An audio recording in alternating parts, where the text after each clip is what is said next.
પટેલ ફરી એકવાર હાર્યા છે। ભારતીય જનતા પાર્ટી માટે આ એક મોટી હાર પણ છે। 18 વર્ષનો આ વનવાસ અને ફરી એક વખત આ વનવાસ તેમણે ભોગવવો પડશે, કારણ કે વિસાવદરમાં ભારતીય જનતા પાર્ટીના ઉમેદવાર ક્યારેય જીતતા નથી। પાછલી તમામ ચૂંટણીમાં વિસાવદરમાં એવું થયું છે કે બીજેપી અહીંયા જીતથી વંચિત રહી છે।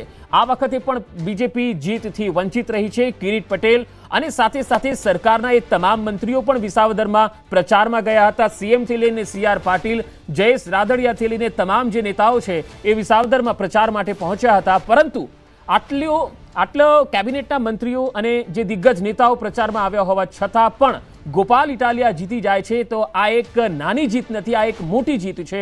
અને ગોપાલ ઇટાલિયાએ પહેલા પણ કહ્યું છે કે તેમના અહીંયા આવવાથી કેબિનેટના તમામ મંત્રીઓ વિસાવદરમાં આંટા મારતા થઈ ગયા છે। તો આ જીત જે છે એક પ્રકારની હારનો જે ડર હતો એને ધ્યાનમાં રાખીને તેમણે સંકેત આપ્યો હતો, અને ખરેખર અહીંયા ભાજપ હારી ગયું છે, કિરીટ પટેલ હારી ગયા છે। ત્યારે ગોપાલ ઇટાલિયાની વાત જે છે એ યાદ કરવી જરૂરી છે કે તેમણે કહ્યું હતું કે તેમની અહીંયા હાજરી, તેમની ઉમેદવારીના કારણે એ મંત્રીઓ જે છે એ વિસાવદરના રસ્તાઓ પર આંટા મારતા થઈ ગયા। જ્યાં વિકાસ નથી, જ્યાં રસ્તાઓ ખરાબ છે, એવા રસ્તાઓમાં પણ, ગલીઓમાં પણ અને ગામોમાં પણ હવે મંત્રીઓ આવતા થયા। એ જે આકલન હતું કે ભાજપ અને આમ આદમી પાર્ટી, આ બંને પાર્ટી વચ્ચેનો મુખ્ય મુકાબલો વિસાવદરમાં જોવાતો હતો। કોંગ્રેસનો અહીંયા ખૂબ રકાસ થઈ ગયો છે વિસાવદર અને કડીમાં તો પણ જે સન્માનજનક વોટ મળ્યા છે, પરંતુ વિસાવદરમાં કોંગ્રેસની સ્થિતિ ખૂબ જ ખરાબ જોવા મળી છે। અને ગોપાલ ઇટાલિયાની ભવ્ય જીત થઈ છે। આ પાતળી સરસાઈ ન કહેવાય, જંગી લીડથી ગોપાલ ઇટાલિયા જીત્યા છે।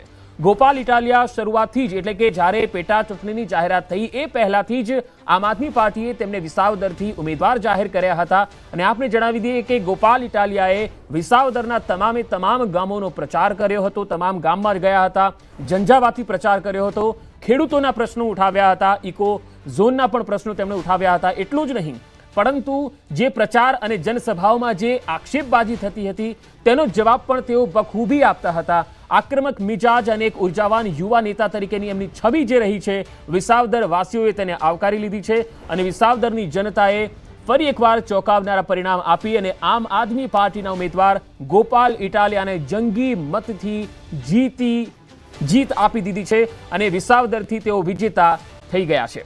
વિસાવદરમાં ગોપાલ ઇટાલિયાની જંગી જીત થઈ છે। 17,581 મતથી ગોપાલ ઇટાલિયાની ભવ્ય જીત થઈ છે। ઝંઝાવાતી લીડથી વિજેતા બન્યા ગોપાલ ઇટાલિયા। વિધાનસભામાં હવે ગોપાલ ઇટાલિયાની પાવરફુલ એન્ટ્રી થશે। પાતળી નહીં, જંગી લીડથી ગોપાલ ઇટાલિયાની જીત થઈ છે। ભાજપના કિરીટ પટેલ ફરી એકવાર હાર્યા છે। તો વિસાવદર બેઠક, જે મહત્વપૂર્ણ બેઠક અને રસાકસી ભર્યો મુકાબલો આજે હતો, અને તેમાં એક બાદ એક જ્યારે રાઉન્ડની ગણતરી પૂરી થઈ ત્યારે ગોપાલ ઇટાલિયા સતત લીડ કરતા રહ્યા અને હવે ગોપાલ ઇટાલિયા આ બેઠક જીતી ચૂક્યા છે, વિજેતા જાહેર થઈ ગયા છે। વિસાવદર બેઠક પર આમ આદમી પાર્ટીના કાર્યકર્તાઓમાં જબરજસ્ત ઉત્સાહ દેખાઈ રહ્યો છે। ગુજરાત વિધાનસભામાં હવે ગોપાલ ઇટાલિયાની ગૂંજ જોવા મળશે। બીજી તરફ કડીમાં ભાજપના રાજેન્દ્ર ચાવડા જીત્યા છે। કડીમાં ભાજપના રાજેન્દ્ર ચાવડાની જીત થતા કાર્યકર્તાઓમાં ઉત્સાહ દેખાઈ રહ્યો છે। ભાજપના કાર્યકર્તાઓ મોજમાં આવી ગયા અને નારેબાજી પણ કરતા જોવા મળ્યા। તો બીજી તરફ વિસાવદરમાં આમ આદમી પાર્ટીનો વિજય એક ચોંકાવનારો, અને ફરી એકવાર વિસાવદરની જે જનતા છે તેમણે ચોંકાવનારા પરિણામો આપ્યા।